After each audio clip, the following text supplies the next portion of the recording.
Hello everyone, I'm Vincent. I would like to tell you a bit more about what my relationship is with mindfulness and acceptance and commitment therapy.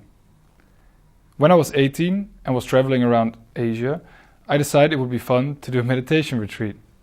So on New Year's Eve, I started a 7-day retreat. I was not allowed to talk or do anything apart from meditating. It was probably one of the hardest things I've ever done. But I did feel there was something really important in there for me. After that, I went some months to India and practiced a lot more of mindfulness. At that time, I was also deciding what I wanted to study, and I decided I wanted to become a psychologist. I now finished my master's, and during my studies, I concentrated a lot on mindfulness. I now work for a multinational, and I still meditate every day. It really helps me to keep focused and concentrated, and on the days that I don't practice, I really feel a difference. Practicing meditation makes me happy, and I hope it will do the same for you. This course will be about you and your daily life. It is about achieving under pressure and focusing on the things that matter at the moment. It is a mindfulness course with a pinch of acceptance and commitment therapy.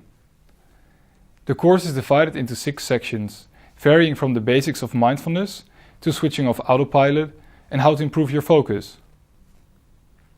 I hope to give you tools to handle the pressure and get a better concentration. No matter how much you need to do or how much pressure you feel, I hope you'll be able to handle it the right way with the techniques I'm going to teach you. The course will be a combination of short lectures, exercises you can do at home and at work, and meditations.